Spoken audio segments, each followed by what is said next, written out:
मैं चाहता हूं कि तेलंगाना और आंध्रा के मुसलमानों का और सेकुलर फोर्सेस का मैसेज मोहम्मद अब्दुल्ला साहब के द्वारा तमिलनाडु के चीफ मिनिस्टर तक पहुंचे कि हम शुक्रगुजार हैं आपकी सेकुलरिज्म के, हम शुक्रगुजार हैं कि आपने मुसलमानों के मौक़िफ़ की तायीद की। आपके खिताब का तर्जमा जनाब बैरिस्टर असदुद्दीन ओवैसी साहब इंशाअल्लाह करेंगे। बसद अदब व एहतराम मैं जनाब मोहम्मद अब्दुल्ला को दावत देता हूं।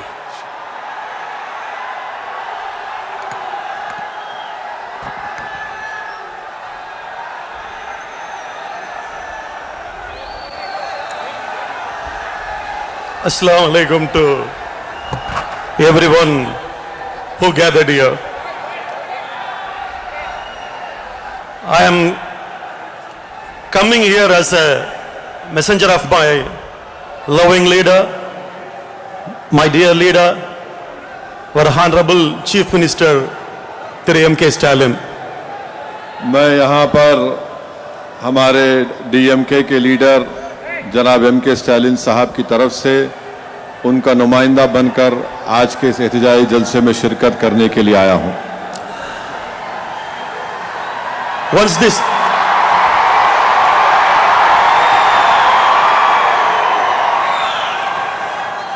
Once this government announced that they are going to change the Waqf law,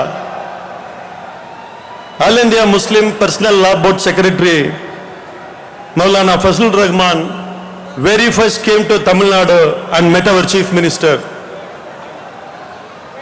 On that day, when he met our Chief Minister, he started to cry. My Chief Minister stood from his chair, he walked through him, he just held his shoulder and told him that, Maulana, don't cry. Stalin is with you. The whole world is opposed to you. Stalin is with you. जब नरेंद्र मोदी की हुकूमत ने यह फैसला लिया कि वफ़ के कानून में तरमीम की जाएगी, तो all India Muslim personal law board के जनरल सेक्रेटरी मौलाना फजलुर रहमान साहब एक वफद की शक्ल में DMK के तमिलनाडु के चीफ मिनिस्टर जनाब स्टालिन साहब से मुलाकात की और दौरान गुफ्तगू मौलाना फजलुर रहमान साहब मुजद्दिदी जज्बाती हो गए, उनके आंख से आंसू निकल गए कि इस तरह का कानून लाया जा रहा है जो हमको तकलीफ देगा। तो तमिलनाडु के मौजूदा चीफ मिनिस्टर जनाब M.K. स्टालिन साहब उठे और मौलाना फजलुर रहमान साहब मुजद्दिदी के पास गए और उनको कंधे पर हाथ रखकर कहा कि आपको आप दीदा होने की ज़रूरत नहीं है, तमिलनाडु की आवाम और तमिलनाडु का चीफ मिनिस्टर स्टालिन आपके साथ खड़ा रहेगा। Before I started from Chennai to come Hyderabad, he called me and he asked me to personally tell you, DMK has a solidarity not only with the minorities of Tamil Nadu but with the minorities of whole India.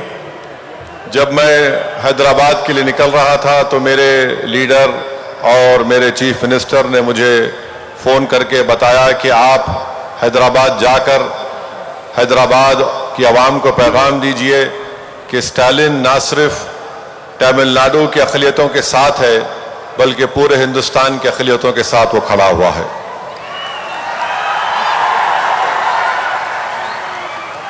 My dear brothers, first of all, I want you to understand the working style of Hindutva. We should learn from them. If they want to do something, before that, what they do, that we should understand their working style. हम तमाम को ये ज़रूरी है कि हम Hindutva RSS जैसी ताकतों के काम करने के तरीक़ेकार को समझें ताकि हम मुस्तक़बिल में उनका सही तरीके से मुकाबला कर सकें। Once they decided to change the Waqf law, once they decided to take over all the properties, they have not made the law immediately. जब ये लोग कानून बनाने का इरादा किए तो फौरन कानून नहीं बनाया बल्कि उसके लिए एक टाइम दिया। First they made the perception all over the India before 2 years.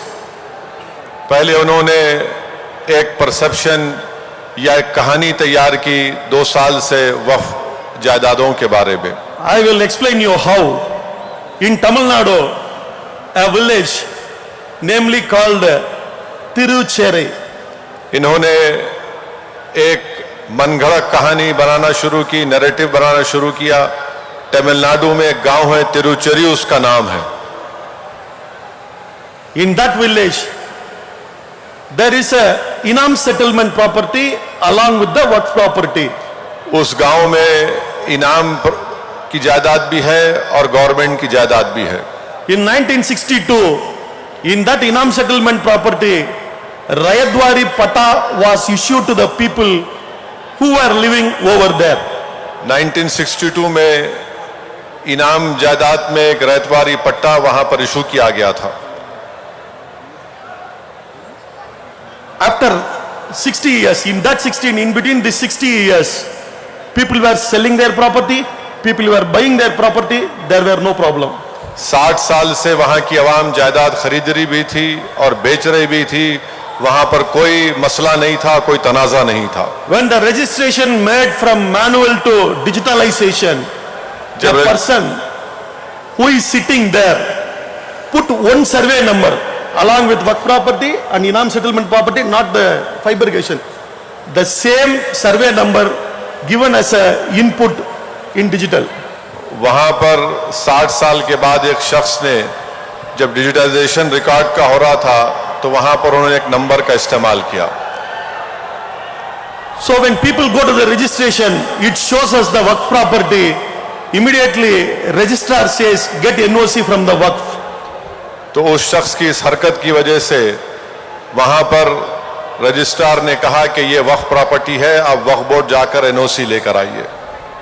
This is the mistake of a person who is sitting there to change from manual to digital. We suspect he must be from RSS.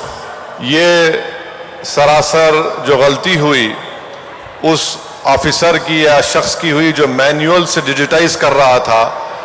उसने ये लिख दिया वहां पर कि ये वक्फ की जायदाद है, और हमको ये शक है कि वो शख्स हिंदुत्व ताकतों का एजेंट था।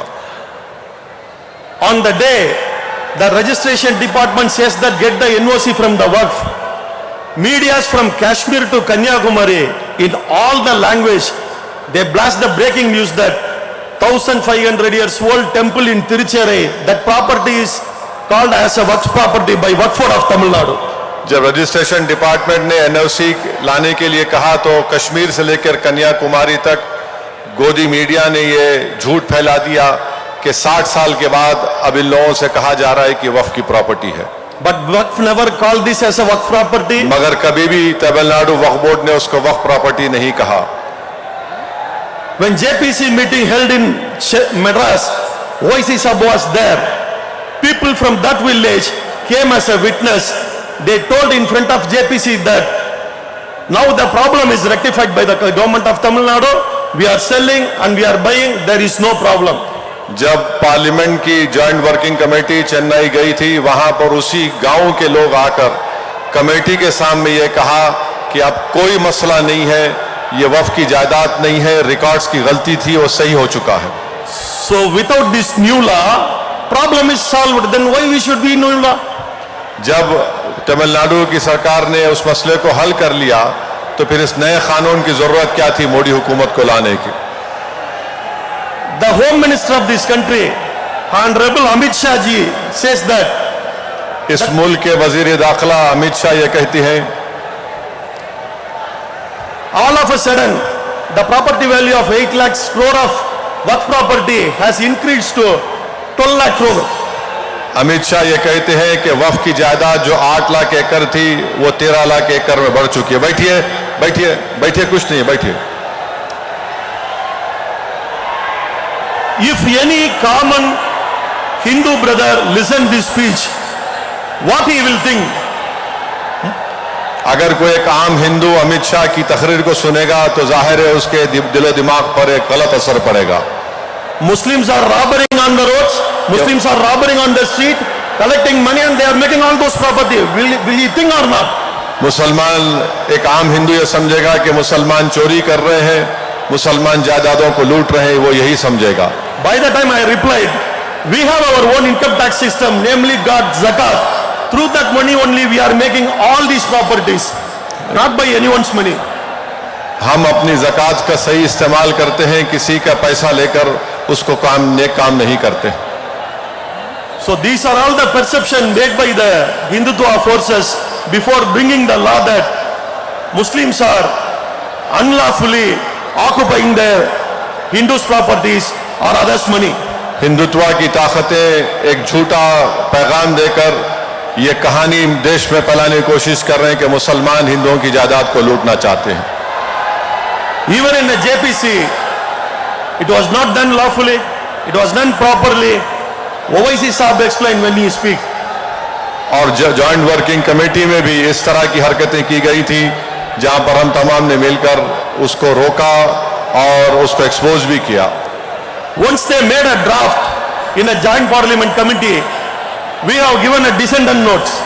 जब उन्होंने जॉइंट वर्किंग कमेटी में अपनी रिपोर्ट बनाई तो जितने नॉन एनडीए के अराकीन पार्लियामान के पार्टीज थे, उन्होंने अपनी अपनी डिसेंट रिपोर्ट को दिया।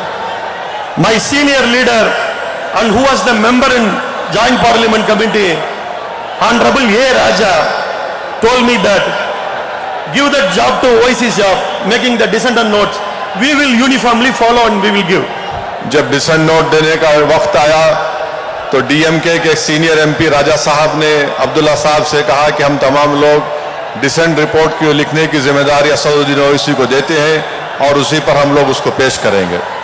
But when it was put in a parliament, our dissent note was deleted. जब उस रिपोर्ट को पार्लियामेंट में पेश किया गया तो हमारी डिसेंट नोट के कई पेजेस को रिडैक्ट कर दिया गया, कवर कर दिया गया था। In a Lok Sabha, people like Owaisi Saab and other DMK MPs and other MPs, they were fighting to add the dissent notes which was deleted. जब लोकसभा में मालूम हुआ कि हमारे डिसेंट नोट्स को कवर कर दिया गया तो हम लोगों ने सब ने मिलकर एहतजाज किया और हमारे एहतजाज के नतीजे में स्पीकर ने हमारी रिपोर्ट्स को जो कवर किया गया था उसको दोबारा उस रिपोर्ट में शामिल किया। In Rajya Sabha, I was alone fighting. Rajya Sabha में अब्दुल्ला साहब अकेले इस चीज के लिए लड़ रहे थे। By the time the Minister Honorable Kiran Rijiju told me that it was not deleted, it is completely there. किरण रिजिजू जो वजीर दाखिलती बहबूद है, राज्यसभा में कहा कि आपकी रिपोर्ट को डिलीट नहीं किया गया है और जो रिपोर्ट आप दिए थे उसको शामिल किया गया, उन्होंने गलत कहा था।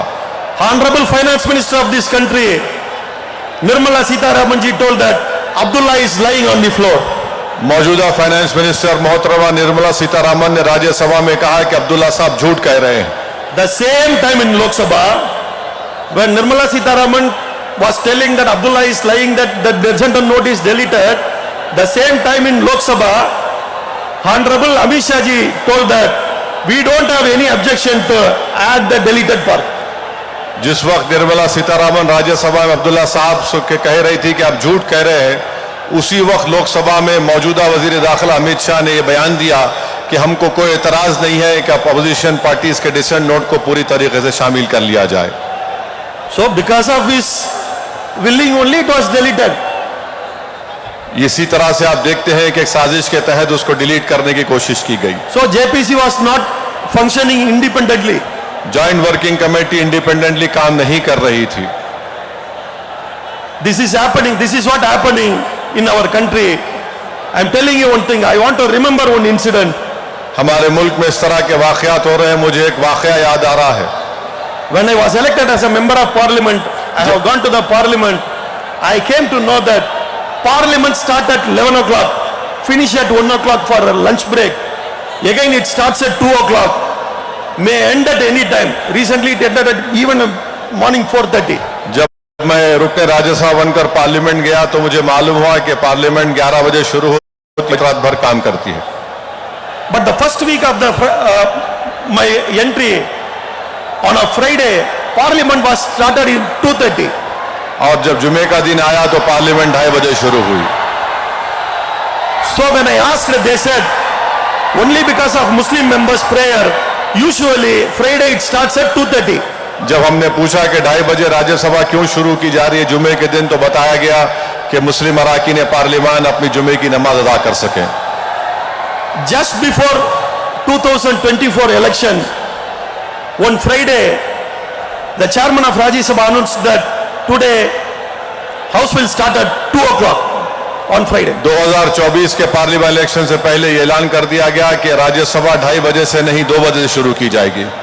My floor leader Tiruchi Siva objected and he asked, why all of a sudden you changed the तो डीएमके के Procedure. फ्लो लीडर ने खड़े होकर इस बात को पूछा कि ये क्यों तरीके टाइम वक्त क्यों बदल दिया गया, जब 2:30 बजे शुरू करते थे अब 2 बजे क्यों शुरू किया जा रहा है। I was also fighting and I told to the chairman that this was happened for Maulana Abul Kalam Azad.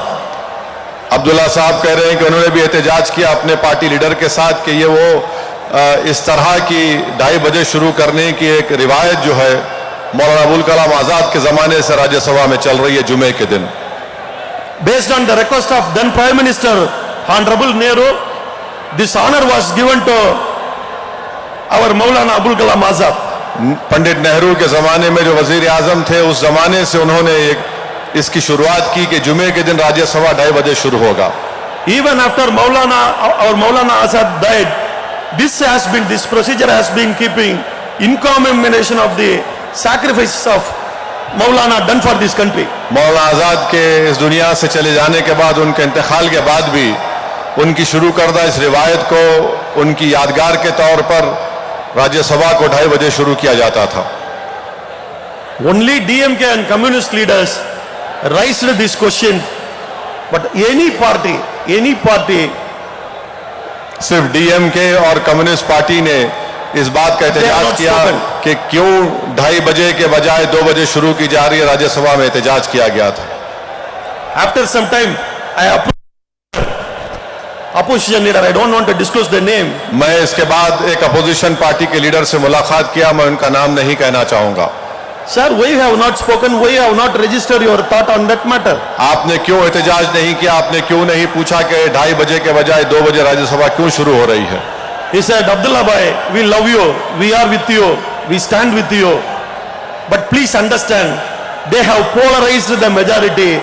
If we openly support, we may lose our traditional majority votes. एक अब उस अपोजिशन पार्टी लीडर ने उनसे कहा कि अब्दुल्ला भाई, आप हमारे भाई हैं, हम आपकी बात को समझ सकते हैं, मगर हम आपके साथ खड़े हो जाएं और आपके एहतजाज करें और ये पूछें कि जुमे के दिन राज्यसभा 2:30 बजे के बजाय 2 बजे क्यों शुरू किया जा रहा है, तो माहौल मुल्क में ऐसा है कि पोलराइजेशन हो जाएगा और हम नहीं चाहते कि हमको कोई सियासी नुकसान हो। My dear brothers and sisters, please understand, this is the reality of minority community today. मेरे अजीज दोस्तों, भाइयों और बहनों, ये है इस मुल्क की तल्ख हकीकत। Leader like M.K. Stalin, very few are openly come forward and support us. इस मुल्क में ऐसे बहुत से कम लीडर हैं स्टालिन की तरह जो खुले तरीके से अक़लियतों के लिए आवाज उठा रहे हैं, इंसाफ की लड़ाई लड़ रहे हैं। So keep our unity, others will not speak for us. तो अपने इत्तेहाद को मजबूत रखिए और याद रखिए कि कोई दूसरा आपकी आवाज उठाने वाला नहीं है।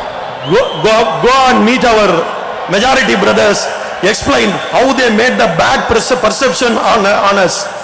आप अपने अक्सरियती तबके के हिंदू भाइयों से मुलाकात करिए और उनको इस गलत फहमी को दूर करिए और बताइए कैसे इस कानून से नाइंसाफी की जा रही है। This is the only way we can protect ourselves and our work properties.